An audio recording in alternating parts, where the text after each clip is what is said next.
So Ali, it's so good to manage to grab a quick conversation with you. Thank you so much for joining me via the powers of Zoom. Would you just like to introduce who you are, where you are, a bit about yourself? Yeah, sure. Yeah, my name's Ali Birkett, and I am up here in the Scottish borders. I'm a tenant farmer on the border, actually farm in England, just on the North Northumberland side, but I live in Scotland. So the farm is on one side of the border and I live on the other side of the border. We're tenant farmers farming an arable farm up here of 550 acres.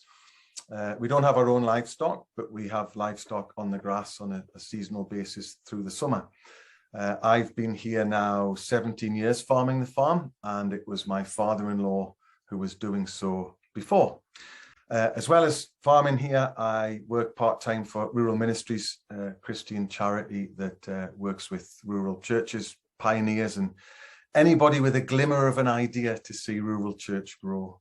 So that's a little bit about who I am and where I am. That's fantastic, thank you. And I should say, so I'm Sarah Hulme, for the benefit of people watching, and I'm the Methodist Rural Mission and Ministry Officer.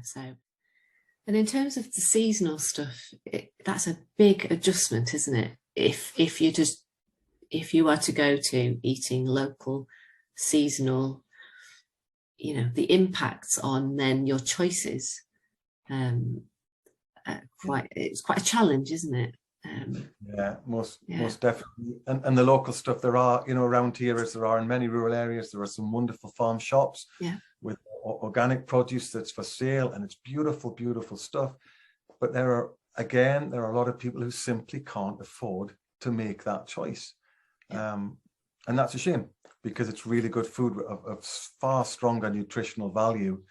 But if it's a purely economic decision, unfortunately, that kind of stuff can't be purchased. So I think, that there's a lot around just those everyday choices we make when it comes to buying food from the supermarket shelf, which is where we largely do it. But I think there is an education issue. I think food has become cheap, not just in the financial sense, but I think it's become cheap as a commodity when we think of food waste. I think it was Tier Fund, in fact, did around about COP26, they did a 6-week series that churches could do.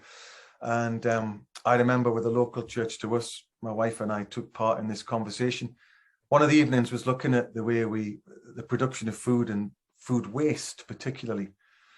It was said there that for food to be shared out equitably across the whole of our world, we produce enough. If it could be shared out equitably, the Western world would need to consume 3 times less. So each of us, you and I, would need to consume 3 times less.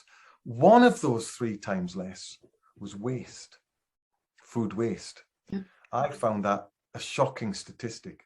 And I think that food has become cheap in the sense of it just being this commodity that will always be there and always just keep on flowing, so we can just keep chucking it out. If we dealt with food waste, we'd be a third of the way there. So education, I think, is important. Yeah, that's a really good challenge, isn't it? Yeah.